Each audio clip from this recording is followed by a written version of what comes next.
On today's show, we'll do our mid-season recap, reveal trade deadline strategies, and talk about my 28-inning championship softball day this summer. Ray Murphy of BaseballHQ joins us next on Beat the Shift.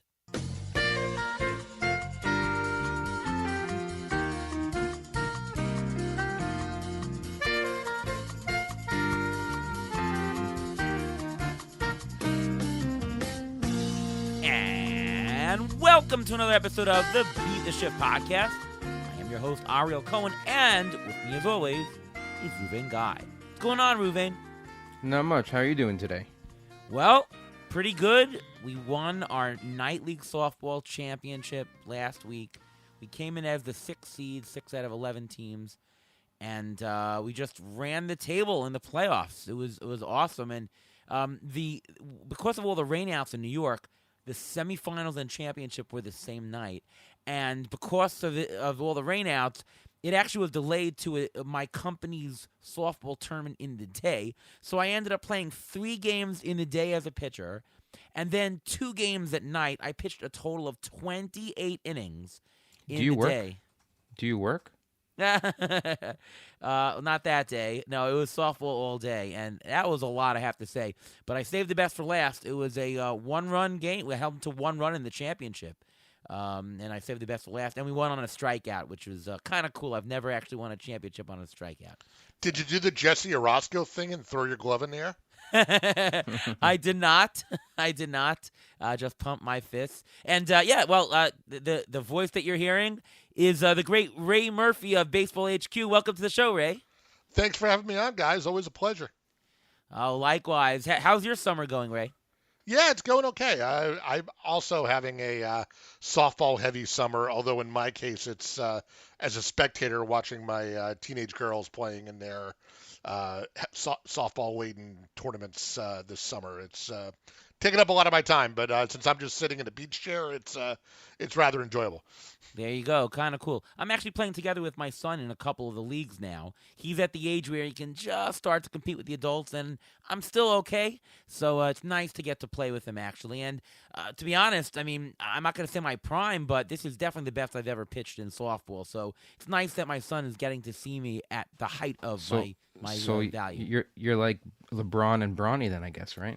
I don't know if LeBron is kind of out of my league there, but well, yeah.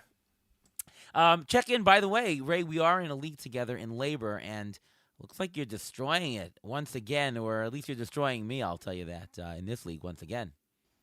Yeah, I'm not counting anything as locked up here. We got a ways to go yet, but yeah, it's been pretty good so far. I've got this super enjoyable monster offense that has category leads and runs, homers, and RBIs that are probably just about unassailable.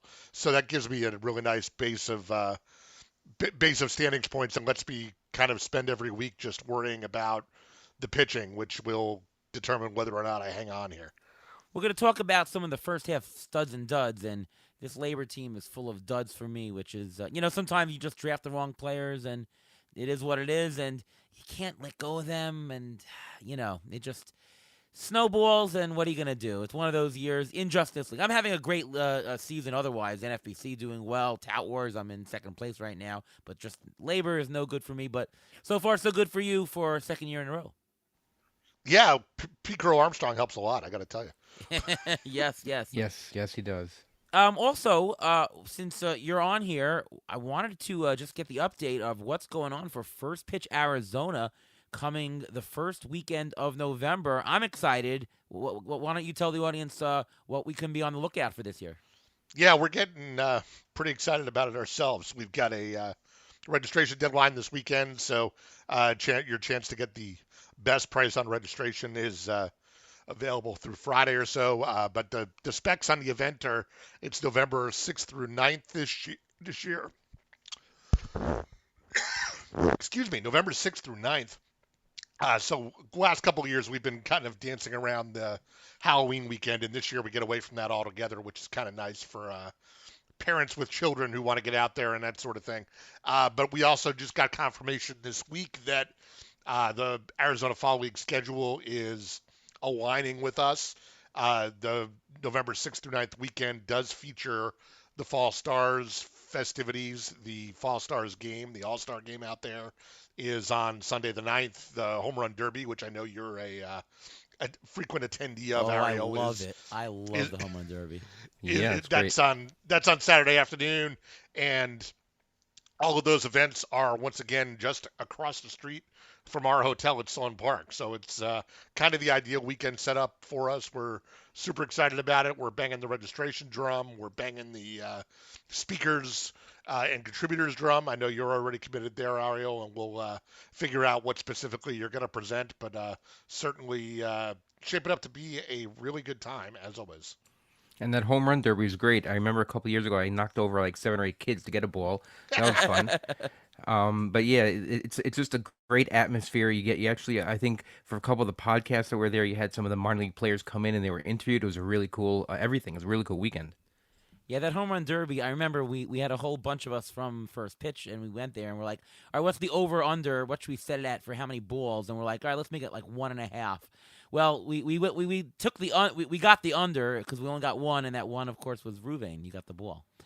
But it's so much fun. I mean, I'm just, for me who plays softball all the time, as soon as the ball hit, I just start running, to try to catch the ball. And, there's like 100 other people trying to get that same ball. It's just so much fun. And the Fall Stars game is amazing. And, you see other games as well. And you talk with everybody. You talk with new people, old people, industry guys, just guys who want to have a great time.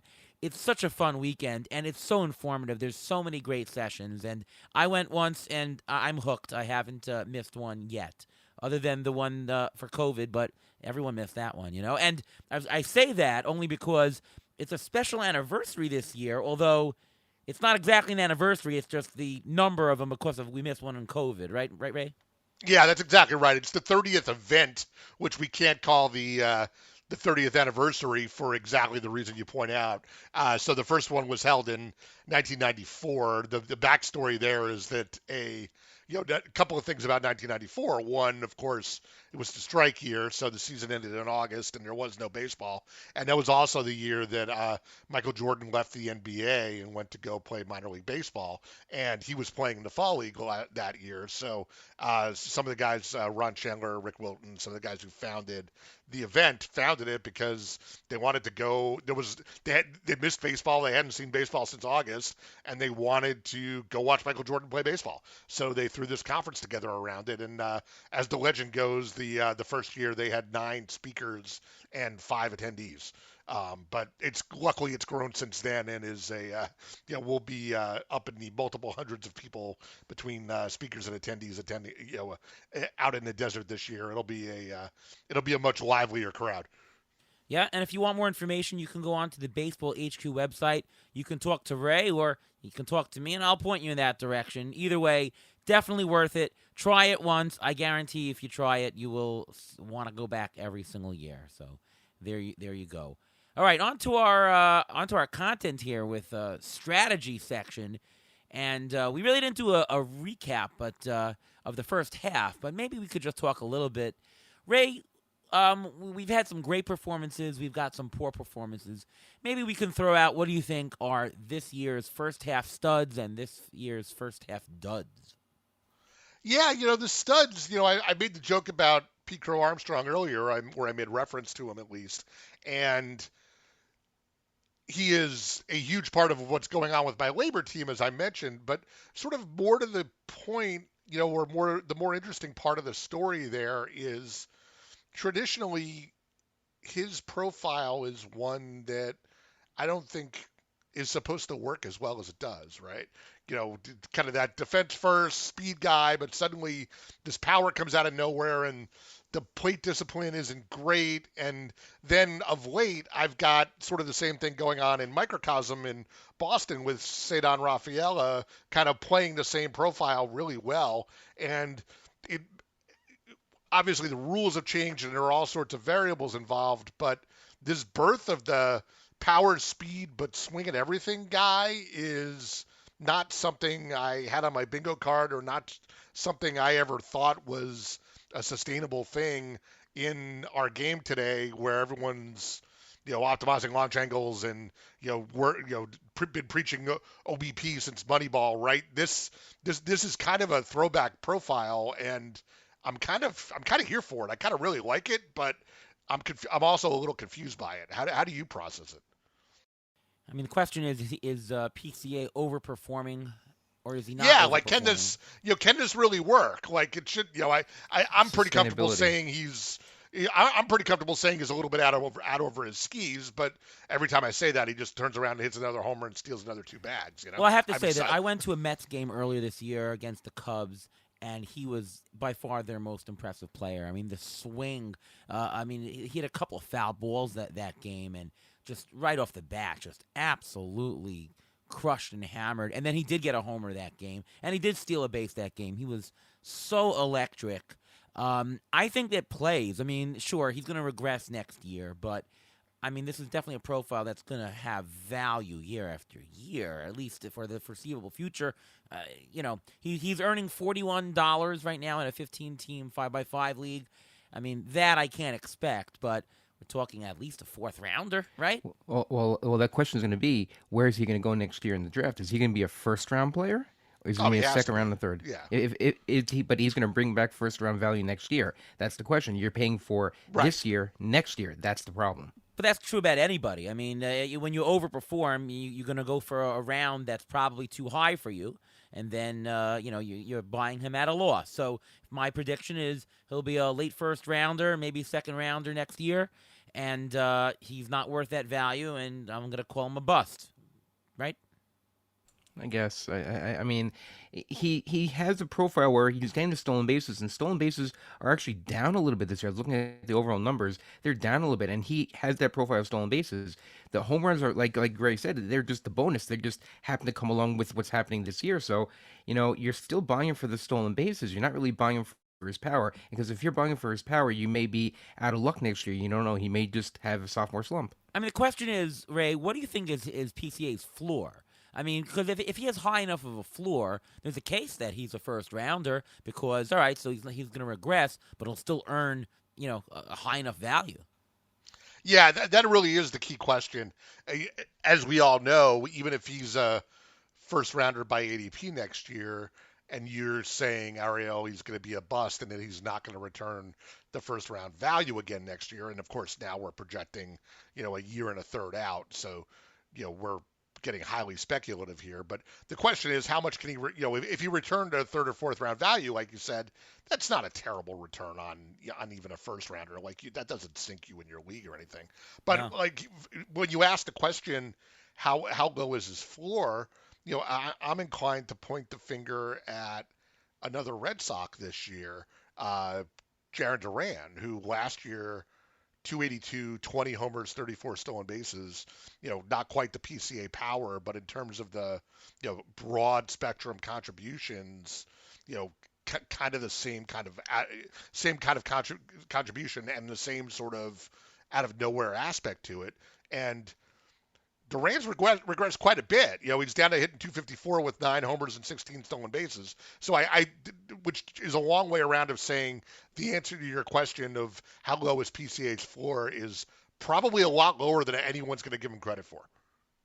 Yeah, and that's why I think he's going to be overvalued next year, But, he's not unique. But it's fun as hell. Yeah, yeah. It's a standard thing that happens every year. I remember Marcus Semien, he had a great year, and everyone, I used to buy him in the 12th round, and I don't know, he shot up, and everyone bought him in the 5th round, and I'm like, I'm not buying him in the 5th round, and he had a down year, and then he went back to the 10th round, and I bought him in the 10th round, and he returned higher value, right? And that's just the way it goes. You overperform, and then, you regress, and you're too expensive the next year. You have a bad year, and then you can buy him on the cheap. But that's how pricing goes. Well, what about some other first half studs? You're talking like Cal Raleigh. Is he going to be in the second round? He's going to be the number one catcher. Is he going to be in the second round? Is he going to be in the third round? Christopher Sanchez, where's he going to go next year? Remember, he had some injury issue earlier in the year. What are you going to do with that? I mean, there's some of these players. James Wood, he seems like he's for real. And if you got him on somehow you got him a little bit cheaper, he was like a great buy and he was helping your team. But these guys, I don't know where they're gonna go next year. I think we're gonna end up, we're gonna have so much I'm thinking about what happened last year and just wanting to keep it going. It doesn't always work that way because you don't know how the ball's gonna be. You don't know if the ball's gonna be flying out. Last year a lot of stolen bases. This year less. Home runs I think are up just a little bit this year. It seems like.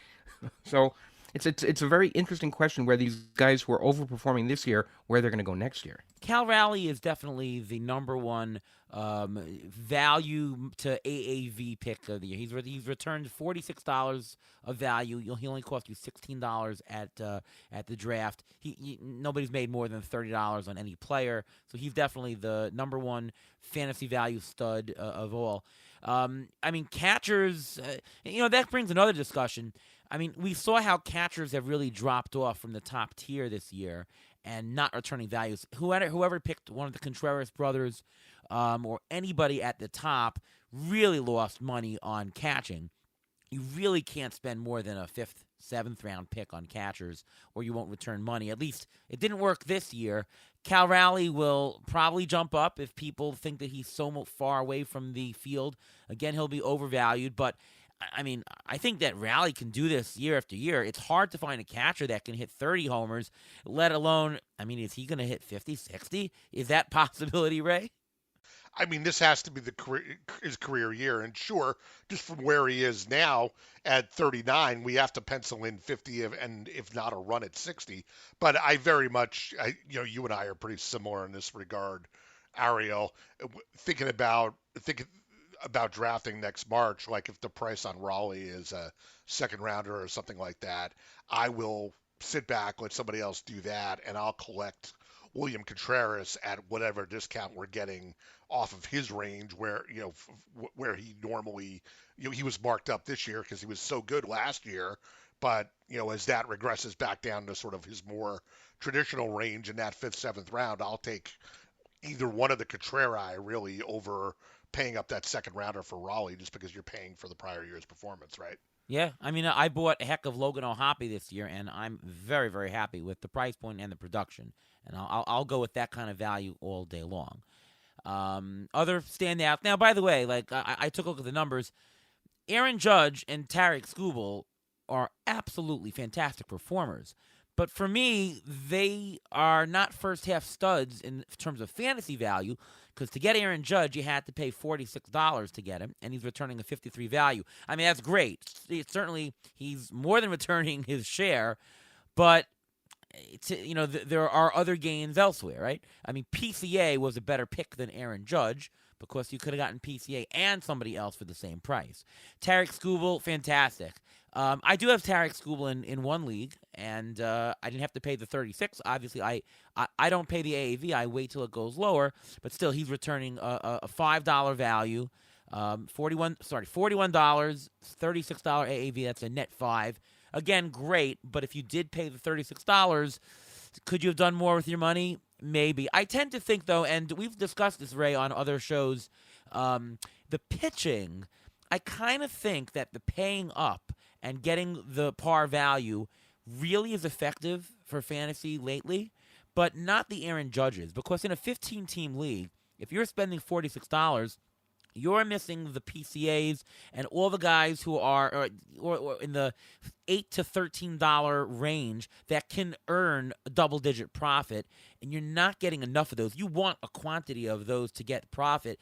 Having your money go to Aaron Judge, you're now not going to get those, and you're going to have to have a couple of $1 and $2 players, and those are really, really missed. I don't know if you agree with that, what I just said there. I really do, especially in a mixed league. You could think about, obviously there are a million different ways to allocate your dollars, but if you're paying up for a $46 Judge, then it means that, to your point, sort of the meat of your roster, the core of your roster, the bulk that you're going to roster to try to get all the counting stats you need in your 14 batters, instead of being concentrated in, say, the $8 to $13 value range, now you're going to be concentrated in like the $3 to $5 or $4 to $7 value range. And there's such, and that might be 5 guys in that range or something like that each. That's how you make up the difference between Judge and a $25 outfielder or something like that. And I I think there's such such a quality difference in what you get for those multiple players shopping in that higher level, $8 to $13 bin or whatever. I'd much rather shop there and not have all of the eggs in the Aaron Judge basket, even though he's answered the durability questions and as great as he is, the more upside picks you have in that sort of mid-tier range is more shots at finding that PCA, right? And that's to your point. PCA is more of a league standings changer in terms of returned value than Judges. And it has to do with risk also. I mean, last year everyone was all in on Acuna. He was the consensus number one. People were paying an exorbitant amount of money for him. And the problem is, if he gets hurt, which he did, then your whole roster is screwed. Even if you have a great supporting cast, that's all it's going to be is a supporting cast of that one player. Oh, no, that's even a different story. Obviously, when you have a lot concentrated in that one player and they get hurt, obviously that's bad. I'm even stating the case that Aaron Judge is returning $53 of value, yet the strategy is not to buy that. Even if look, obviously, if you absolutely guaranteed me Aaron Judge would be a $53 value and he's a $46 AAV, obviously I'd take it. But I'm saying even though he succeeded, I still think the strategy is otherwise. And all the more so, it's risk that if you have somebody who's injured, it doesn't work. On to first half duds. First round, I'd say Yordan Alvarez was pretty crappy. He cost you $33. He's returned -13. Yikes. Other guys that I've spotted as duds, Jackson Merrill, $28 of AAV. He's returned $1, 7 homers, 1 stolen base. Ugh. Ozzy Albies cost you $18. He's returning 4. Oh, yeah. And Andres Jimenez a little bit on the lower side. He cost you $10, but he's done absolutely nothing. Unfortunately, I bought a lot of Andres Jimenez, and in the deeper leagues, it's hard to drop him. I've dropped him in the shallow leagues already, but what do you do with a player in a deep league? You can't get rid of him. You got to play him because there's nothing else to pick up. So those really hurt you. Anybody else to add, Ray? Yeah, a lot of the guys you mentioned, are injury cases. Sort of got to throw your hands up and accept those, right? They happen to everybody. I think the ones that frustrate me more are the guys who stay healthy and in the lineup and just don't do what you want. And one guy that comes to mind for me is Rizal Iglesias, who the Braves keep running out there in the ninth inning, and he just keeps getting bombed. He's got an ERA of 4.99. He's only got 11 saves. He's got 6 losses. Like, it's just been bad. And even when some of the underlying skills look decent, he's just getting tagged. And the Braves don't really have an alternative. The Braves are really obviously suffering through a rough year on their own, and they seem to just be sort of trying to ride this out, and it's bad. And to your point, like, it's really, really hard to get away from that because, you're looking for, especially if you're looking for another save source, you're like, well, where am I going to find somebody? This guy has the closer job now. Who am I going to go pick up who has the closer job now and is better than him? But by the same token, then you leave him in your lineup, and Tuesday comes around, and he gives him a 3-run homer to somebody, and you're like, why am I still doing this? Yeah. And I'd add on even more of the Braves. I mean, all the Braves. Marcell Ozuna is not playing every day anymore. He's your utility guy. He's been quote unquote clogging your utility, and he's not really performing. He's not even playing anymore. Maybe he'll get traded. Maybe you'll see a difference. Michael Harris, he's not been performing the way you wanted to. I mean, he's a guy you wanted. You thought he'd go 20-20, 25-25. He's just underperforming. Where people drafted William Contreras, we mentioned him. Where people drafted him, what people paid for him, he's underperforming. I just wanted to bring up the guys who are healthy and not the injured. The injured ones, like you mentioned, right? You can't really control that. It's literally a roll of the dice. Gunnar Henderson is not performing like he did last year. He's having a down year. Most people could have predicted that, but still, people paid for it last year, and that was the issue. Zach Gallen, Jack Flaherty, these guys lower down. Brian Reynolds is not living up to where he should be also. There are a bunch of guys that are healthy. They're playing every day, most of these guys, and they're just not performing, and that's where they're duds. It's not the injury, not anything else. They're just not performing to the back of their baseball card. I wanted to mention one more stud that we didn't talk about. Matthew Boyd having a tremendous year. It cost you like a buck or two in a deep league, and he's returned $29 of value. Ray, do you see him as actually continuing this, staying healthy all year, or if you're a Matthew Boyd owner, should you be selling right now and get it? You got what you got all that you can out of him, and just cash in your chips now. I think I'd probably be looking to cash in my chips just because I'm so surprised that he's held up so well. And let's be fair, he's been a pretty good pitcher throughout the course of his career, just never been able to sustain the volume. And I would make the same point on probably the guy who, sort of a similar profile, but the guy who has really offended me a ton this year is Jacob deGrom, just because he stayed healthy. When I was, dying on that hill all preseason that you can't pay up for Jacob deGrom. He's never going to stay healthy again. I think our Baseball HQ projection for him in the preseason was for 80 innings for the full season, and I was the guy who refused to budge from that. And I'm like, no, I'm not going up. I know it's spring training and he's pitching well. It's March. He's healthy. Great. His arm's going to fall off at some point. And yet here we are now, and it's a week after the All-Star break, and he's already got 118 innings. I guess I have to accept the L there. But to your question, for Boyd or for deGrom, yeah, I would very much be cashing in my chips now because I think they're still both ticking time bombs. I haven't watched a single deGrom game this year. I just refuse to as a Met fan. Just can't. And crazy fact, deGrom is the same age as Clayton Kershaw. Just think about that. They're both 37. Just think about that. Speaking about Clayton Kershaw, he made the All-Star game as the Legends pick. I don't know what you thought about the All-Star game, Ray, but I liked the conversation that Smoltz had with Kershaw on the mound there, and he's like, "All right, I'm going to throw cheese," and "All right, did I hit 90?" And then, and then Yeah, he's like, "All right, Smoltzy, what should I throw?" He's like, "All right, throw the cutter," and he's like, "I don't throw a cutter, you son of a bitch." That was fantastic. Perhaps my favorite part of the game right there. Absolutely. Definitely. What else did you get out of the All-Star game? Not a ton. The home run derby was okay, and I feel like the home run, the game itself, starts out with a bunch of good stuff, and everyone's excited to see the starting pitchers, Skeens and Skubal against the tops of the lineup, and everyone's looking for this. Maybe this is my Boston bias again, but everyone's looking for that, Pedro Martinez in 1999 kind of performance. But then inevitably, by the time the game moves into the third or fourth inning, and we've subbed out 16 guys, and we're already into middle relievers pitching, I'm kind of like, well, what are we doing here? But the game starts off great, and obviously, for those who stayed away till the end of the game, we got something different this year. But the middle of the All-Star game to me is a complete slog, and I'm usually looking at my watch by the fifth inning and wondering how many more hours till Friday when we get back to real baseball. Ruvain, your thoughts?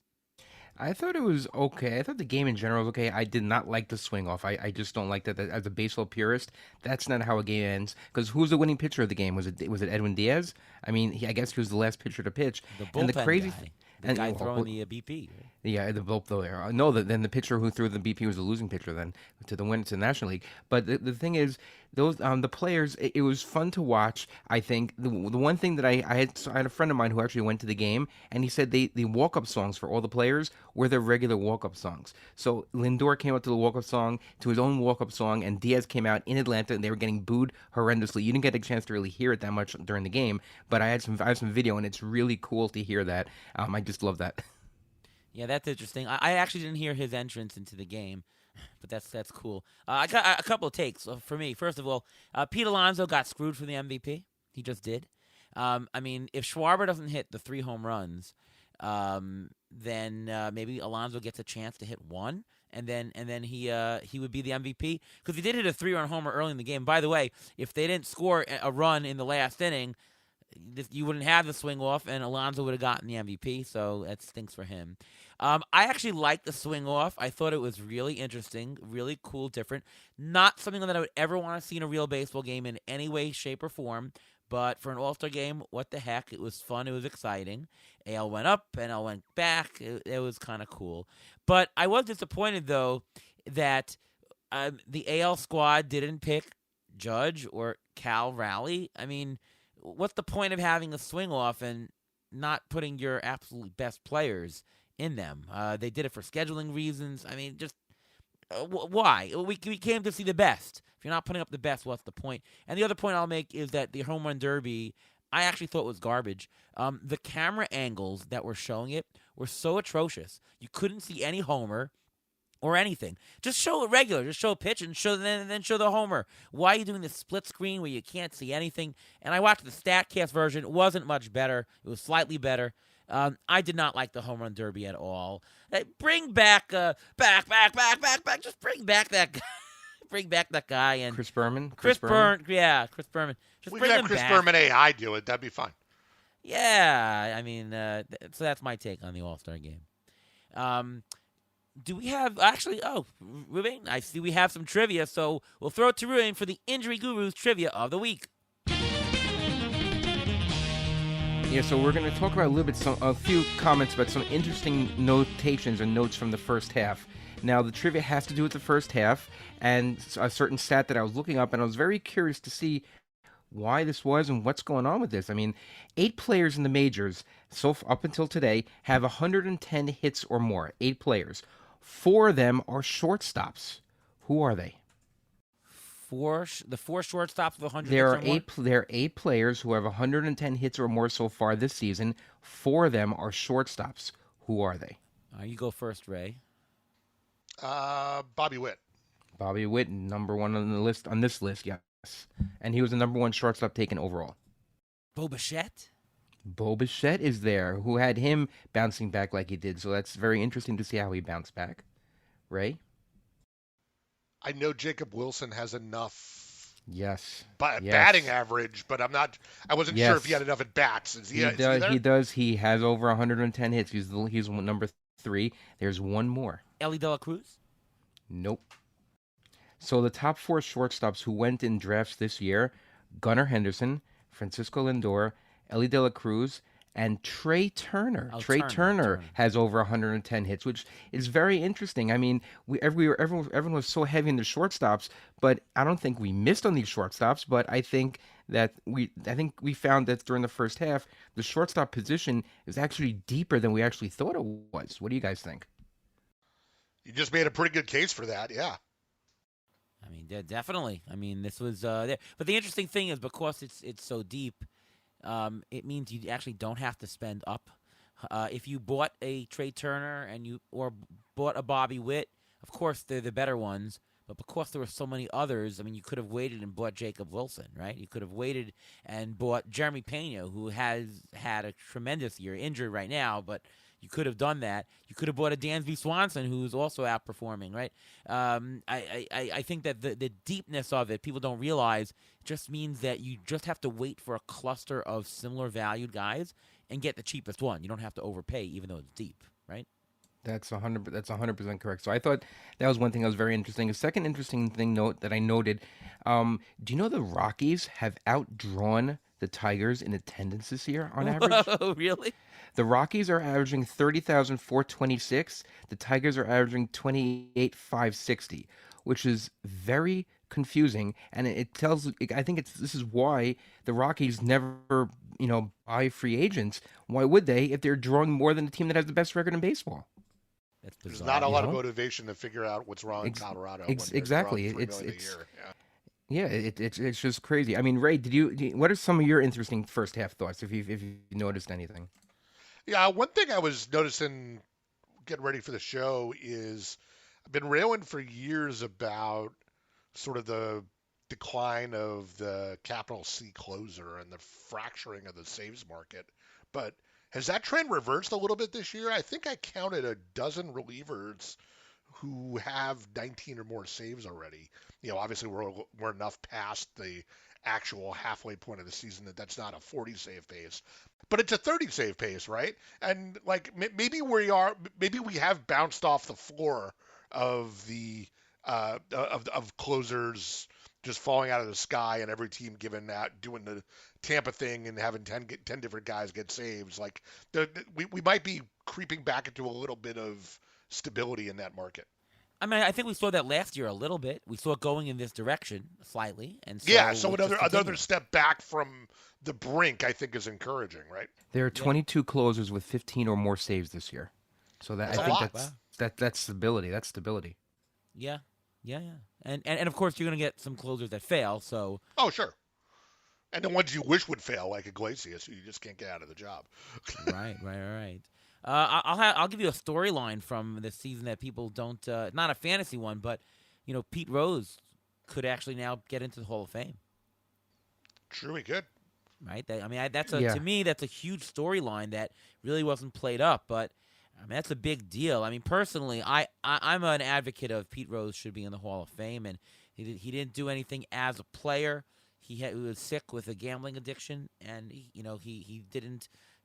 I don't. There's no evidence that he adjusted his lineup in counter of any of his betting tendencies, and it should have been long overdue. I guess, of course, if he apologized a while ago, it would have been closer, and he would have probably made it by now. But I think he should be in the Hall of Fame either way. I'll take the other side of the argument, Ariel, and it's Yeah, not the I think he should be out. It's the I honestly do not care at all. Like he's gone now, whether he's in the Hall of Fame or not. Maybe it matters to his family. Like he's not going to get to enjoy the honor. Like I, it it's barely worth the oxygen it got at the time of the announcement. I mean, in my mind. But the thing is, if you allow "quote unquote" one cheater, then it opens the door for other players who have been, let's say, suspected of steroids. Shoes Joe Jackson can get into the Hall of Fame. He had a Hall of Fame career. I mean, no one really cares too much about it except for the movies and everything like that. But he's getting in. But then the question is going to be, when will Roger Clemens get in? When will Barry Bonds get in? I think that's going to be the next question. it's a different though to me with Pete Rose though as a player versus as a manager. I think it's very very different. And also, I mean, he's the all-time leader in hits. I mean, he's way above that. Well, Barry Bonds is the all-time leader in home runs. I mean, he played in an era where he played by the rules. He shouldn't be, taken. Nothing should be taken away from that. I'm personally a believer that Bonds and Clemens should be in the Hall of Fame. It was an era thing. It wasn't a one-time standout thing, and they're just so far above everybody else. I mean, Bonds was a Hall of Famer before his head blew up, and he probably took steroids, and probably Clemens as well. So, Allegedly. allegedly, if I have to judge, the career before I think they took it, I would say that they're in and they should be in. A guy who's somewhere in the middle, maybe like Sammy Sosa or Mark McGwire, who, it was probably most of their career or anything near what they would be. I'd probably be good with leaving them out, but those two are just so great. You go to Hall of Fame, you want to see some of the greatest players Yeah, of all time. that's where I come down on this too. Even despite what I was saying about Rose earlier, like you can't tell the story of baseball without Pete Rose and Roger Clemens and A-Rod. So just tell the whole story. Tell the things they did wrong and the things they did right, and put them in Cooperstown and warts and all. And I would not complain about that a bit. Hey, any second half predictions for anyone, Ray? Predicting any kind of prediction, a team prediction, player prediction, or whatever?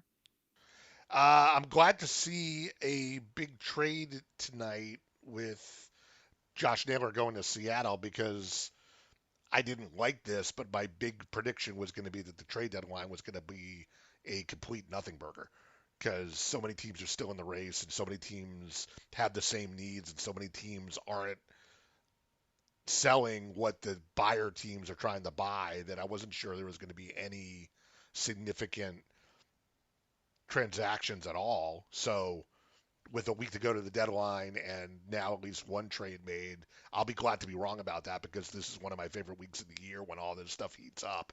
And I was afraid it was just going to be, a bunch of people staring at each other doing nothing. Well, I would say that the probability now of Eugenio Suarez being traded is got to be in the high 90s right now, right? Yes, I would think that's almost Yes. certain. Yes. Because there's a good market for that. A bunch of teams need a bat, and there's no point in Arizona keeping them, right? Yeah, no, not Yeah. at all. Not at all. Yes. Possible landing spots? I mean, Yankees have to be the primary one, I think. Seattle. I heard Seattle's still looking, and I think Seattle's still making a push to try to get him also. I read something today that said the Reds were looking at him, and I snickered. But then, hey, the Reds have a gaping hole at third base and are only 2.5 games out of the wild card. So and that less about the Reds and more about, hey, a lot of teams would be better with Eugenio Suarez, right? Actually, that's one of my predictions. I think the Reds are going to do something. I think they're going to sneak into the playoffs this year. I think there's that extra wild card spot. I think they will get in.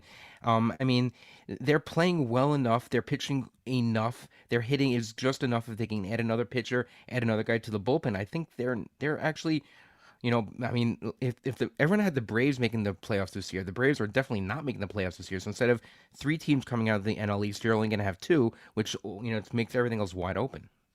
It is funny. The Reds are nobody thinks of it this way, but the Reds are actually a pitching forward, pitching heavy team right now that needs an offensive boost. Yes, yes. Very interesting to see if they actually do that, and that'll be very bold. And it would be great if teams did that who are just a couple games out, and you never know. I'll make three predictions as to what's going to happen. Number one, I think that the Rockies will not break the White Sox record from last year. I think they'll go on some kind of streak and they'll win some games. The Rockies hitting will heat up in the summer. And, the Rockies do score runs, by the way. And apparently, according to Ruvain, they've got the fans to cheer for them.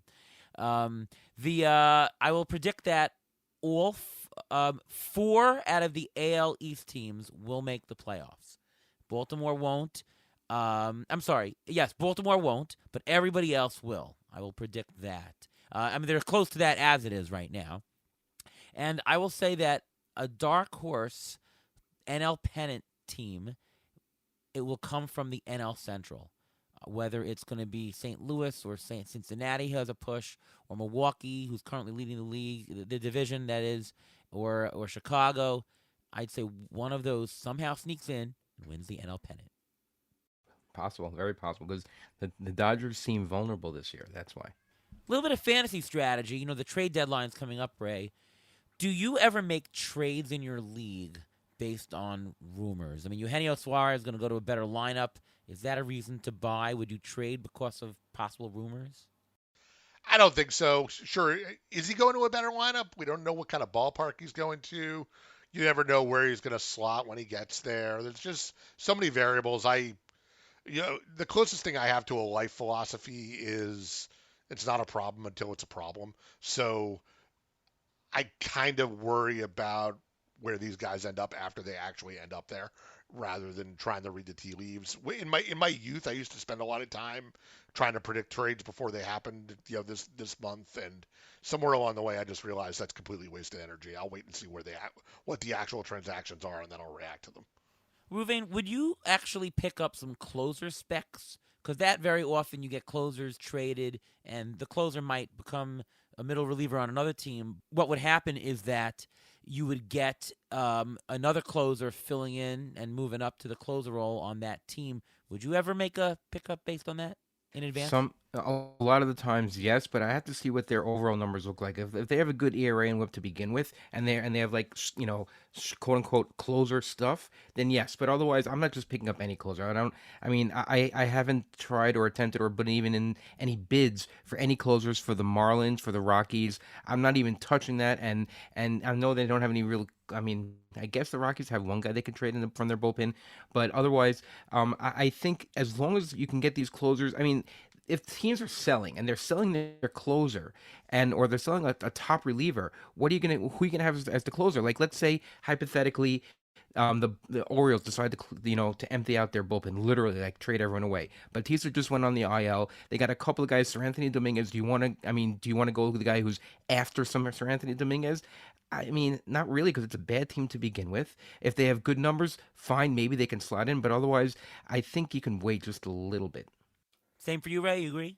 I'll counterpoint a little bit just to pick another example. I agree with what Ruvain's saying about the the Orioles situation, but to take another situation, look at the Twins. If Yohan Duran gets traded and Griffin Jax is the closer, I'm interested in Griffin Jax because he's a good pitcher, and he'll now be in the closer role. Both of those guys could get traded, and I don't know, Brock Stewart could end up being the closer. Brock Stewart also having a really nice year. If he got promoted into that role, I'd be interested. So, in this weekend fab, would I throw, if I had a roster spot to play with, would I throw a buck at Brock Stewart? And then if it doesn't work out, I'll just cut him next week. Yeah, I'd probably do that. Yeah, I agree. A low investment, this weekend is the time to do it. And if there's a clear, oh, if it's not this guy, it's that guy. Why not? It's worth doing. How about after the trade deadline, Ray? How quick are you to pick up the replacement players of the players traded from bad teams? So Josh Naylor gets traded. Who's going to fill in at first? How quick are you to pick those guys up, because they're going to get quite a bit more playing time, and their value obviously goes up a lot.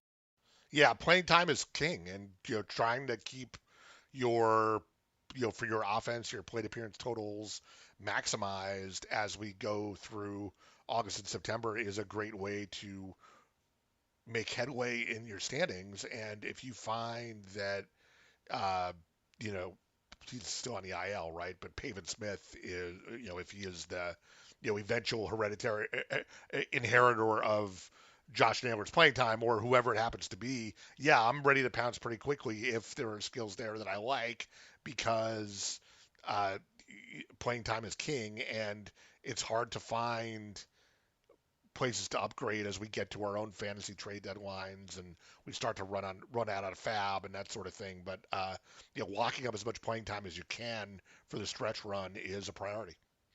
Well, let's say the Diamondbacks do trade Eugenio Suarez, and they end up bringing up Jordan Lawler. Are you going to invest in a player like that, like a prospect who's actually going to get some possible extended playing time? Oh, sure, absolutely. Well, they're going to because you look at it from a couple of different perspectives, right? The club, the Diamondbacks, will have every incentive to give Lawler the long look over the last 2 months of the season that they didn't give him the first time they called him up. So he's likely to be in the lineup all the time.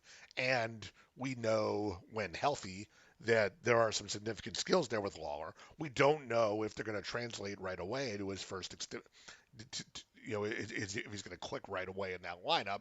But that's what you're gambling on, and that's what you speculate on when the playing time is pretty much carved in stone, and there are underlying skills that you like. Last strategy question: are you making any active lineup decisions differently, or maybe any waiver picks differently uh, at the time of the deadline? So, for example, like you anticipate somebody is going to be traded to lose a game, possibly, or maybe the pitching rotation is shuffled because of that. Or how much are you looking at the actual what's going on with the trades before setting lineups or waiver picks after, like immediately after that trade deadline, or very close to it? For me, hitters, I'm not that concerned. The hitter, like you say, he might miss a game in a week if it takes him, you know, if he's got to travel to the new city and misses a game or what have you while he's getting there. But that all sort of comes out in the wash for me.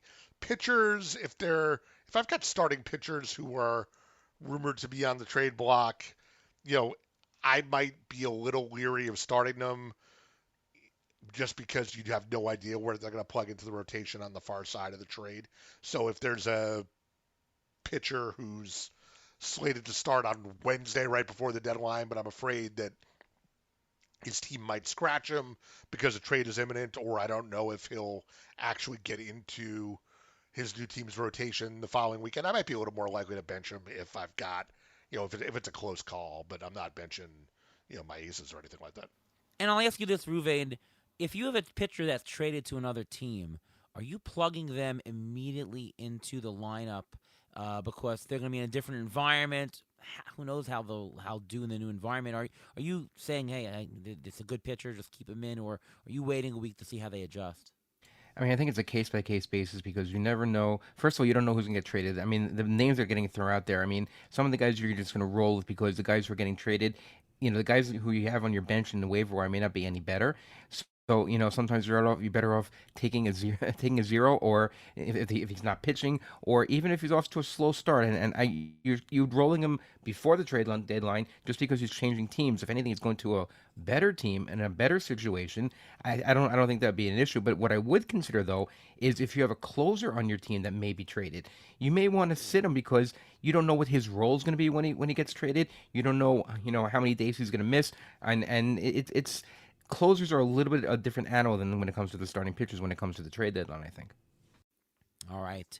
Let's go on to our waiver wire section where, hey, we're back to making some pickups here, and we'll have a couple games played. Ray, who's somebody or a couple guys who you might pick up this week?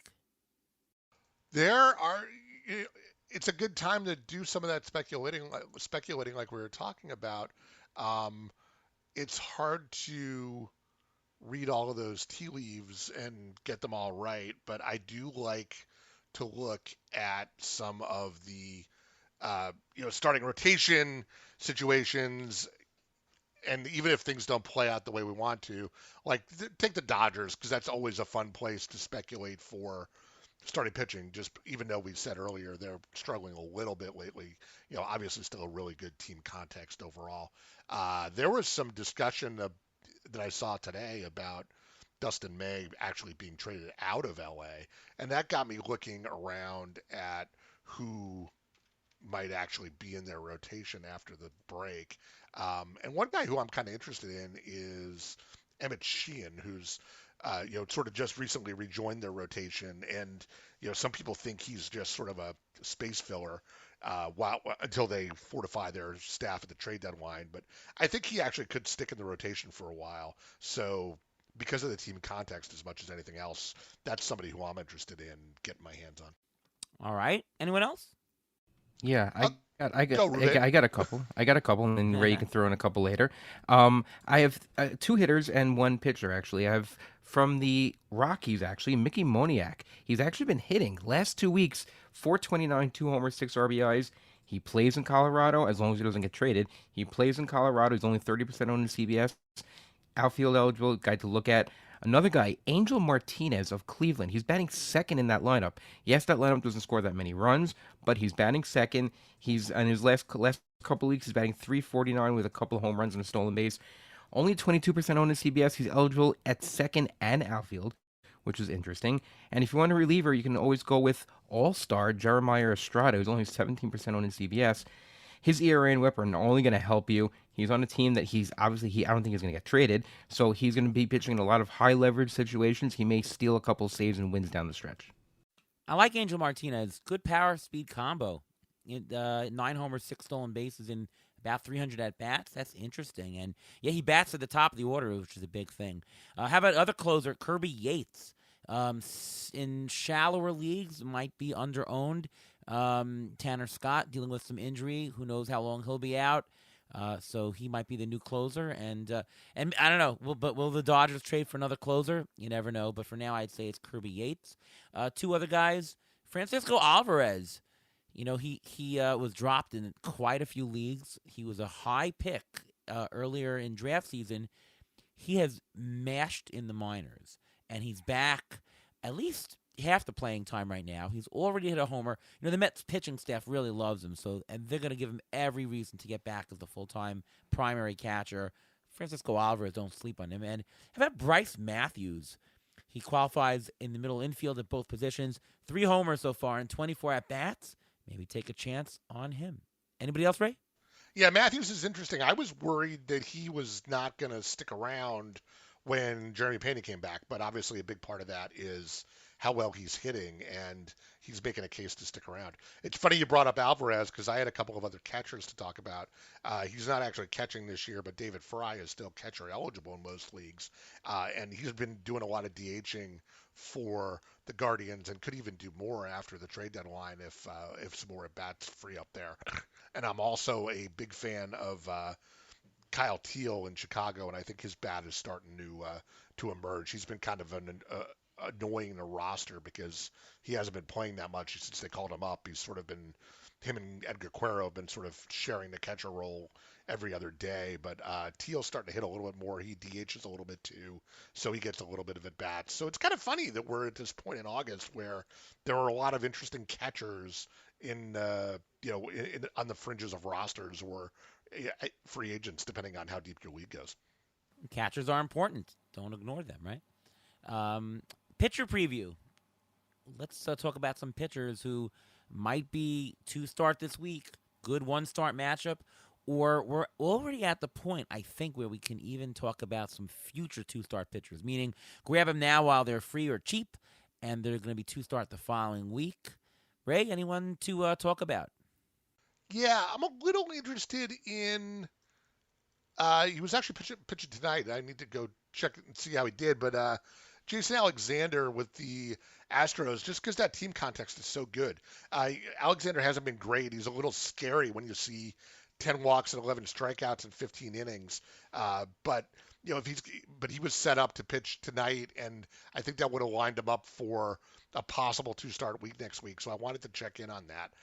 He's a guy who is sort of not on any of my rosters at this point, but kind of on my watch list, taxi squad. Check in on him every weekend and see if there's any progress there. All right. How about you, Ruvain? I got a couple of guys, and I'm mentioning these guys, and I have these two guys already. So, and Ara, one of them I mentioned to you, I think when we were discussing pickups over this past weekend, and that was Landon Roop. Landon Roop, I know I'm probably butchering his name. The pitcher from San Francisco, he's 58% owned in CBS. It should be a lot higher. He's only given up 2 runs. He's given up 2 runs or less in his last 6 starts, with no less than 3 Ks per start. If you look at his numbers, he's got a 3.11 ERA, a 1.43 WHIP recently.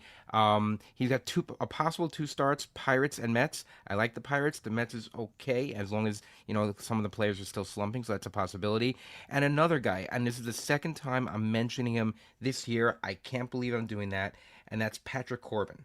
Patrick Corbin is a possible 2-star pitcher this week against the Angels and against Seattle. His last 3 starts, 2-0, 2.16 ERA, with 15 strikeouts. He actually pitched the other day. He pitched, I think it was yesterday, and he pitched quite well. 5 2/3, 5 hits, 1 run, 7 strikeouts. Patrick Corbin, I don't think you should be. I mean, we're already getting close to August. Patrick Corbin is still pitching well. I don't. Yeah, I know. Think Up is down, down is up. Yeah, he's safe. He's, I guess, one of the safer options out there. Is that even possible? Yeah. I'll give you another one. Brandon Pfaadt. We're talking a lot about the Diamondbacks as sellers, but I think Pfaadt's still going to be there because he's part of their rotation in the future. And he's actually been, his numbers for the season are pretty bad, 4.76 ERA, but 2.87 over the last 31 days, 5 walks, 30 strikeouts in his last 31 innings. Really looks like he figured something out. If he had figured something out earlier, maybe the Diamondbacks wouldn't be sellers, but here we are. And another guy who, as you said, Ruvain, looks like he's lined up for 2 starts next week, depending on how rotations shuffle. I'll throw in a couple. Eduardo Rodriguez, 40% owned. He looked good in his first post All-Star game appearance. There was a lot of strikeouts, 93 strikeouts in 86 innings. 2 starts this week at Detroit, at the Athletics. Not bad. And then he faces the Rockies at home next week. So decent for deeper leagues. Colin Ray, he's 8-4 with a 4 ERA. He's been pretty good this year.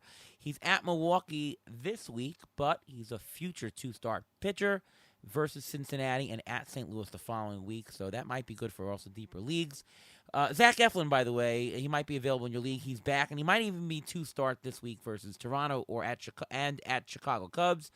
But he might also be traded. There's some rumors around him being traded. Take a look. He hasn't been great this year, but he still actually does have a great walk rate, so that will limit his terrible whip. And Jose Quintana, 1 start this week at Washington.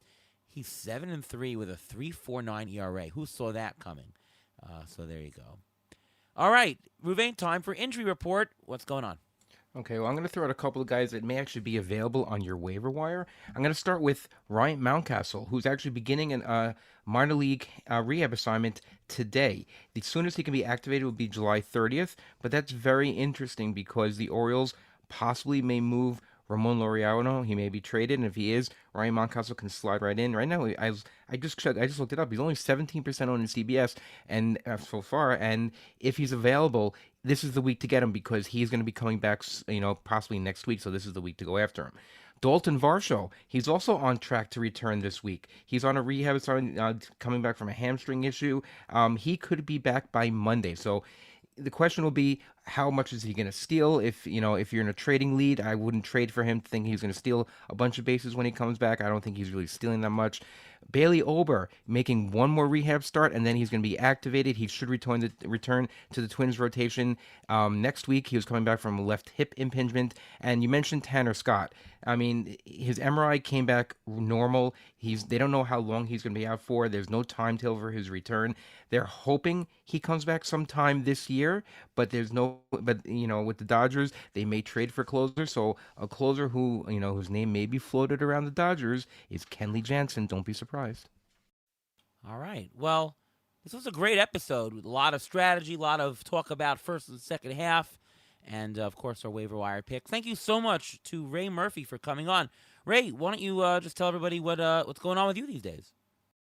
Yeah, so we're working through the rest of the season at Baseball HQ, but we've got one eye on First Pitch Arizona, as we talked about at the top of the show. We'll be putting a lot of time into that over the next couple of months to make that the awesome event it always is, and hope to see a bunch of listeners out there as well as you guys. All right. How about you, Ruven? You can follow me on Twitter, X, at MLB Injury Guru. I tweeted injury updates as they come. And I'm now doing injury blurbs and player updates for Rotoballer. A couple of them you can catch that are already out there, or deal with Roki Sasaki, Tony Gonsolin, Keegan Aiken. There are some others as well. So if you take a look at that, you can catch my writing there as well.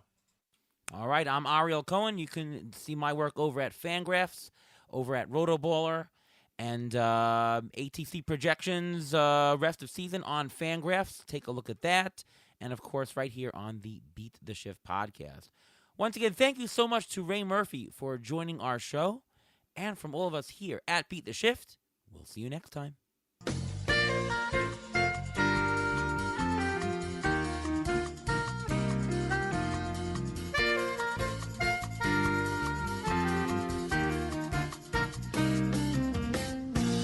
Thanks for listening to the Beat the Shift podcast presented by Fangraphs.